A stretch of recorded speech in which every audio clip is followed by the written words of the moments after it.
Whiskey fam, sit down, grab a dram, and listen to my favorites of 2024. Now, I know what you're probably thinking. Why didn't we do a best of this year? Well, honestly, my thoughts on that was a lot of people are doing the best of or the top 5, top 10 whiskeys of the year. And honestly, when I do my whiskey tastings and I do my reviews, I try to think a little bit outside the box, try to taste stuff that people don't usually taste or usually come across, because when I'm in the stores, I'm hunting around the shelves, I'm looking for something interesting, different, unique, and honestly, a lot of the stuff that you're gonna find on the top 5s and top 10s, you probably already know about, or they're probably bottles that are rare. Maybe they're just allocated, or things that, yeah, they're the best of, but honestly, how in the world are you ever gonna get it? But the list that I have is gonna consist of the top 10 whiskeys that I reviewed this year, and I'll explain like why I think that they're within the top 10. So let's go ahead and let's get started. And before I do, just a quick shout out to all my Patreons. I really appreciate you guys supporting the channel, going above and beyond to help us out. Either you've been involved in our tastings, you've come to our tasting events. We had a 5-year anniversary that we recently celebrated, which is a pretty big milestone for us, right? We're a very small business. We try to focus on productions, but it's mostly whiskey centric. And I do have an offer for you guys that are considering subscribing and also becoming patrons. If you become one of our next Connoisseur Patreons, you will get a gift, and it will be a special one. When I talk about my reviews and things that I'm involved with, I don't consider myself a photographer, but if you do become our next Connoisseur Patreon, we will be gifting this to you. And it is a feature of the Garrison Brothers Balmorhea picture that I did when I posted my review on Instagram and Facebook. Let's also talk about our website. You guys that have been following us for a while may have already known that we launched or revamped our Whiskey One channel, whiskeyonechannel.com to be specific, and I highly encourage you guys to check that out. We want to increase our newsletter membership. It's completely free. There's no charge or anything like that to become, subscribe to our newsletter. But what you'll find is stuff a little bit outside the box of our normal reviews and our tastings. We're going to feature articles that I write. I'm looking to get other people to combine forces and join us. And if you feel like you're a good writer, let me know. Hit me up. You know how to get a hold of me. And we'll certainly consider like adding something that you want to feature on our channel on the website. Also, we are doing some sales, and one thing that does help us out throughout the year is when you guys purchase our products. So we have a new batch of Whiskey One Glencairns, and if you've ever seen Nick the Fish on our advertisement, you'll see for yourself that it makes whiskey taste that much better. So if you are learning about whiskey, or you don't have a glass yet and want to get the most out of your whiskey experience, consider purchasing one of these through our website. Also, if you do subscribe or want to just support by showing off our merch, we have these Glen hats. It's just a little whiskey topper that you can put on your Glencairn. It's especially helpful during the summer months when the bugs are flying around and potentially get into your nice, beautiful juice. It keeps the critters out. Also, it's just a nice little thing to add to your your tasting experience. It looks kind of fancy. So let's go ahead and jump right in. And what we're going to do is start off with whiskey number 10. So our whiskey number 10 for this year is cask number 3204 from none other than Westland. Now, Westland is based out of Seattle, Washington. They primarily, if not pretty much only focus on American single malts. This was a distillery exclusive. Now there's a short backstory that I'm going to share with you guys about how I got my hands on a distillery exclusive. So a friend of mine who's been tasting whiskey probably longer than I have has developed some health problems and had pretty much had to quit drinking whiskey. And out of nowhere, while I was in the ER with my son, because he thought he broke his arm, I get a text message letting me know he was coming by. Now, I thought that he was probably going to drop something off, maybe a bottle or two, but I didn't expect him to drop off 6 cases of whiskey. And out of the 6 cases of whiskey was really a whole box of distillery exclusives from Westland. And I didn't really know much about these because, you got to be there at the Westland Distillery to get your hands on them. But this one in particular really struck a chord with me. It's a peated Westland single malt that was aged in Oloroso sherry casks. It's bottled at 60%. Now, I shared this during some tastings with my friends, and every one of them really liked this a lot. Now, if you're a peat head, which I am, you're really going to gravitate towards the peated whiskey. But what I really liked about this was not just because it was soaked in a peat flavor, but it really had a lot of dark fruits to it, loads of complexity, some nuttiness, and a lot of chocolate. It honestly felt closer to a Scotch than I would consider an American single malt. But these guys did a fantastic job, and for that reason, this definitely had to land on my top 10 spot. All right, folks, so that brings us to number 9. So let's talk about a bottle or whiskeys that can be polarizing. This is the M, which stands for maple cask, but it's a rye finished in maple syrup barrels, and this is from Distillery 291, based out of Colorado Springs. Now, the reason this one ended up in my top 9, not just for its flavor and complexity, but it had to make that list simply because when I first got this bottle, I got batch number 2, and I was not really thrilled by it. I thought it was very sweet. It's almost like the sweetness dominated the rest of the tasting notes, and the overall experience was just very, very decadent. And I thought, well, this is more of a dessert whiskey. But a couple years went by, and I brought it out because I was doing a Distillery 291 tasting for my Patreons, and I had to make this one, add this one to the cut.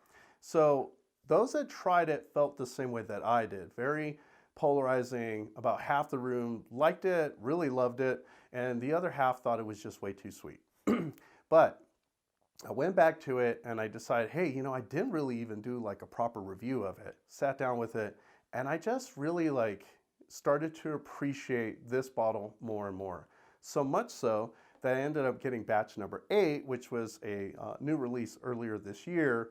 And that's why this one's unopened, because I need to get to it. But I finally killed off batch number 2. Fantastic. And I have a lot of high hopes for this one because at the tasting room, I got a chance to try it just to make sure I was going to enjoy it. And indeed, if you guys are ever in Colorado, you're probably going to find this either on a shelf, or if you can make it to Colorado Springs or even go online, you can find this bottle. So you do not have to go to Colorado for it. But it's just a testament to the experimentation and the envelope that the 291 folks are trying to push. A really fantastic bottle. It is on the sweeter side, but if you're into ryes and you've had either other types of maple finish ryes, then you know what this one's about. All right, so landing at number 8 is a bottle from High West. Now this one in particular is a Latitudes barrel pick. Latitudes is a convenience store, also gas station here in Rio Rancho, local, which is right next to Albuquerque, New Mexico. Now, why did I pick this one in particular? Now, I often find myself going to different liquor stores when I go out of state, and this one in particular is something that you can find readily available. It is a Chardonnay cask. You might find some that are rum cask finished bourbons, but this one in particular is just the right balance for a wine cask finished bourbon. And High West did a fantastic job.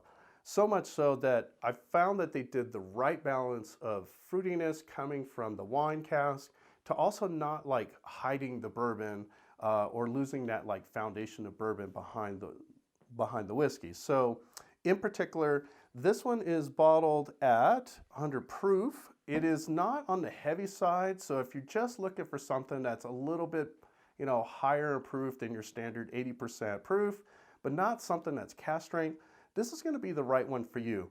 This is readily available still, and if you're in the area, consider going to Latitude, support these guys. They are a local favorite. I support them all the time because their prices are on point. They really don't do the price gouging that you see in other stores. And so, yeah, give these guys a try. And definitely check out this High West. Whether you're in New Mexico or not, you're likely to find it on the shelves. All right, so now we're landing on number 7. This is unfortunately a limited release bottle, but I had to talk about it because of how awesome this thing is. This is a straight bourbon whiskey finished in Madeira cask. Now, oftentimes throughout the year, at least the last couple years, Laws has featured a lot of wine finishes or different brandy cask finished bourbons, in particular Calvados. And I thought when I got my chance to try this, I knew that there would be some fruitiness to it, and I in particular like the Madeira cask finishing on different types of whiskeys. And what you can find sometimes is that the wine finish will be a little bit dominant. Now in particular, this checked all the boxes because it did not lose its bourbon identity. It is fruit forward, but it's just the right balance of chocolatiness, dark fruits, almond, marshmallow, and everything that you expect from, of course, a bourbon. And I really like this in particular. Now, if you're not really familiar with Laws, they're very transparent with what they do. Their motto is no cutting corners. And so I thought I definitely need to talk about this one because this year, this was one of my favorites to come from Laws. And honestly, it's a no-brainer. My only qualm with it is that I really hope that they come out with this on a regular basis. Sure, their other finished bourbons are fantastic, but this one in particular really resonated with me. And again, it didn't lose its sense of identity, that bourbon identity, that foundation. But it's fantastic. And for that reason, it had to be within my top 10.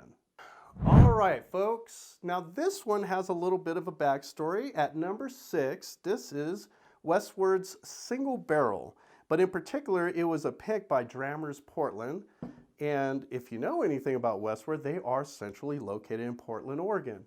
I've recently started to fall in love with Westward. Now, I'm trying to get my hands on a lot of different Westward bottles for the following reason. Every single one that I have tried, and I think I'm at 10 of them now, they've all been fantastic. They've never disappointed. And a lot of my friends are bourbon hounds. They particularly gravitate towards the bourbons. And, most of them are not big into American single malt. But I consider this the gateway for all you bourbon heads that really want to try something else or are willing to step out of the box. Now, what you can expect from something like this is that in particular, the single barrels are high proof. And I think this one, this one is close to 65% ABV, but it does not drink hot at all. As a matter of fact, this has layers of complexity. It's delicious. Doesn't bring that heat, that capsicum heat. And honestly, it's just a lot of chocolatiness, a lot of nuttiness, and the things that you expect out of, say, a bourbon like toasted marshmallow and caramel, pralines, and maybe some of those tea notes you can find with the Westward. Now, where it deviates a little bit is that you get a lot more like orchard fruits and dried fruits that come with it. But an excellent choice that if you're into single barrels, and in particular you're into American single malts, or you're just looking to push out and move away or try different stuff other than bourbon, this is going to be one of the bottles that I definitely recommend. And it's not really just local to any one place. Now, particularly when I go out of town or I go out of state, like say California, Colorado, Texas, and I think even Arizona, which, even Nevada, I've seen Westward single barrels. Now, I really wish we saw some of these here in New Mexico. I'm just saying. So a fantastic bottle. I'm not just saying it because I'm becoming a fanboy, but so far all of my friends that have tried Westward single barrels and other Westward bottles that have come along, even their core lineup is really, really hitting the mark and really impressing folks. So watch for these guys making a solid mark this year going into 2025. All right, folks, so now we are getting into our top 5, the best of 2024, or at least my favorites. And now, if I'm going to mention top fives or favorites of this year, I would be remiss if I didn't throw in some Garrison Brothers. This is Lady Bird, and this is a cognac finished bourbon. It's a fantastic bottle. Now, the one thing that always kind of makes me second guess whether to get this is it does come down to the price. These are not cheap. I think in particular this was around retail $250. Now, if you're going to pay secondary, I don't know that going above and beyond $250 is the right choice. You can find these for either $250 or under, but this is about what you're going to expect to pay. Now, price aside, this is a great bottle for what it is. They already make a fantastic bourbon, and when they do their secondary finishing, cognac in particular, they did it right. They didn't cut corners or like just put out a basic product. And in particular, I was a fan as soon as I tried this. Bottled at 57%, these guys based out of Texas are doing it right. And I highly recommend that if you get the chance going into next year, because I think these are probably sold out by now, definitely get your hands on this one. Coming in at number 4. Now, you are going to have to hunt around for this one. And if you did find it at this point, lucky you. This is the Balcones Eclipse. This is an overseas offering. It's going to be very difficult for you to find it. I really wish they would have put this out here in the States, but they didn't. Now, this is a cask strength Texas rye whiskey. If you follow us or you subscribe to our channel, earlier in the year we did a podcast where we sat down with the Facebook group Cult of Balcones, and this was one of the whiskeys that we were trying together. Nick and I were sharing and dramming together, and we had to talk about it just because of how unique and flavorful it is. It's just a flavor bomb, let's be honest. And what's in particularly different from this one than a lot of the other Balcones Texas ryes you're going to find here in America is that they used beer yeast in their distillation process. So this is bottled at 64%. There's not a lot of details behind the bottle other than, if you're asking me, this is liquid gold. And I really hope they do something like this again in the future, but you know, they put it out here in the States. Now, if you're a huge rye fan, you'll also notice that lately Balcones has come up with a new lineup of their rye, their bottled and bond rye, which is a fantastic addition to their core lineup. So even if you don't get this one, definitely consider getting their bottled and bond rye. And I'm a huge rye fan, so this one had to be on my favorites of the year. So again, number 4. Okay, now we're getting into the top 3. And I know, I just talked about it, Garrison Brothers, but Garrison Brothers has really done a fantastic job this year. They continue to do great things, especially with their limited releases. And this is none other than their Balmorhea. If you ever get the chance to try it, definitely do so. Again, with some of their limited releases, they are higher in price. I think Garrison Brothers, at the end of the day, it really is just a premium bottle. Let's just face it. Now, what's cool about this is that it's double oaked. So not only did it start as bourbon, but they gave it a secondary oak finishing in a charred barrel.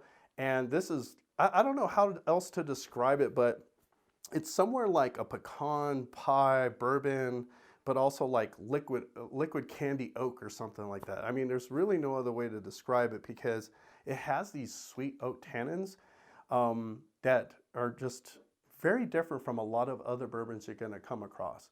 And I don't want you guys to think, oh, this is oak forward. It's going to have that nasty tannic taste. Not at all. This is fantastic. It's been done right.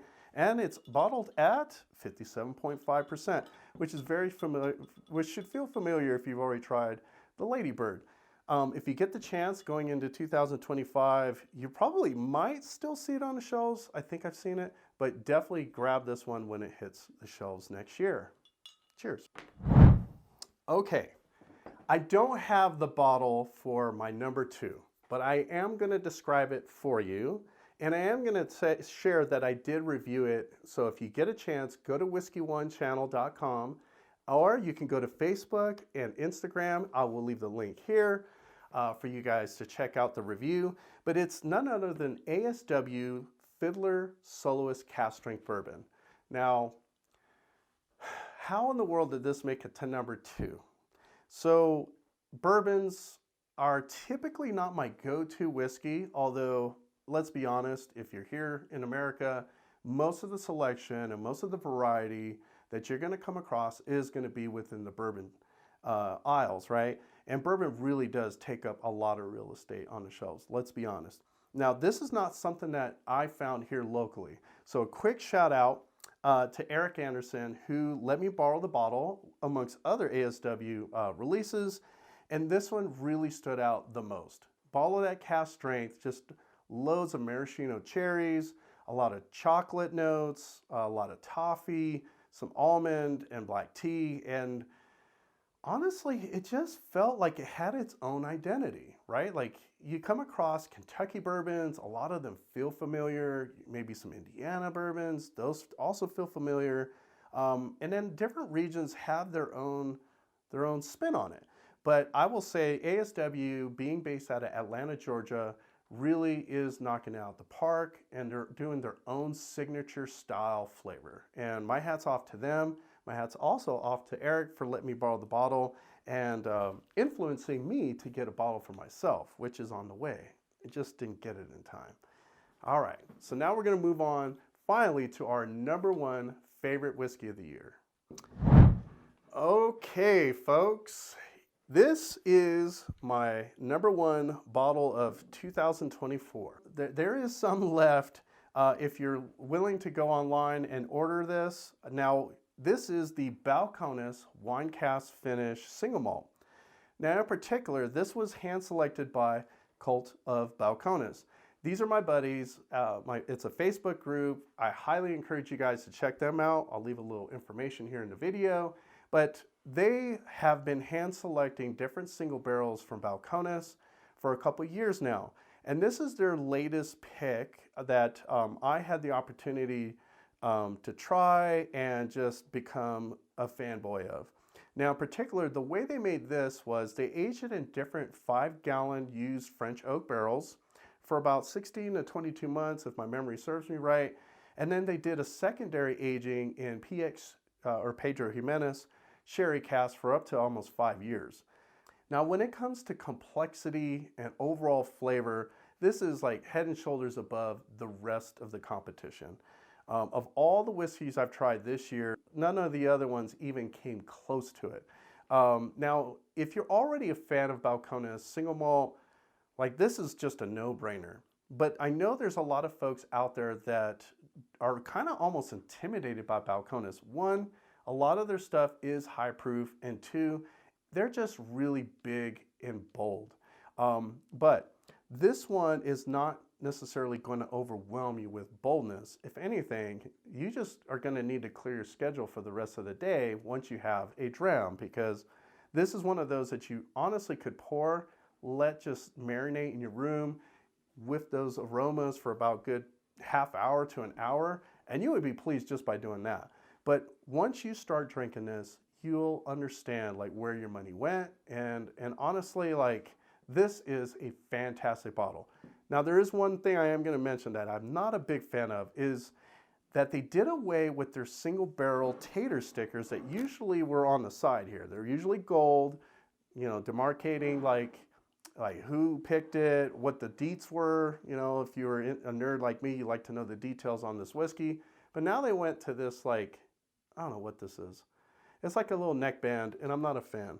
But I will say that this is barrel 12722. If you get the chance, definitely go online and find this. You can also join the Facebook group entirely for free.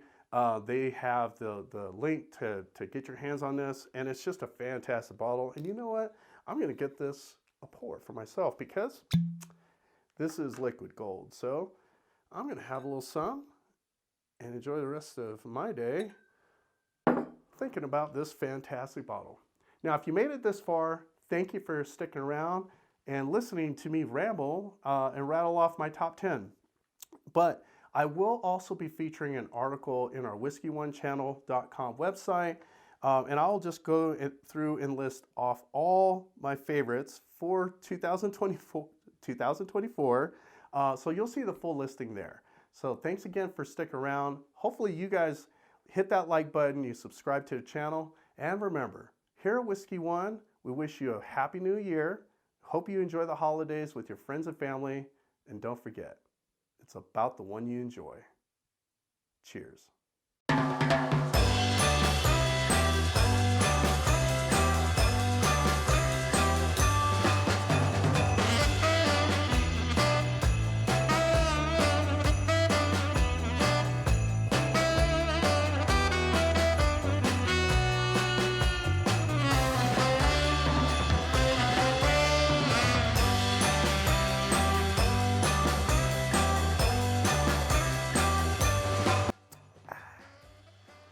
That's good.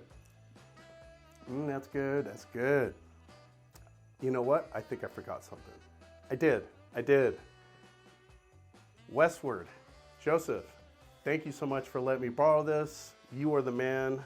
I'm glad that you traded for it. Joseph San Nicolas, everybody, let me borrow this, and thankfully let me also trade up for it. And this is fantastic. I had to have it. I wanted to keep it. So, yes, thank you, sir. Cheers.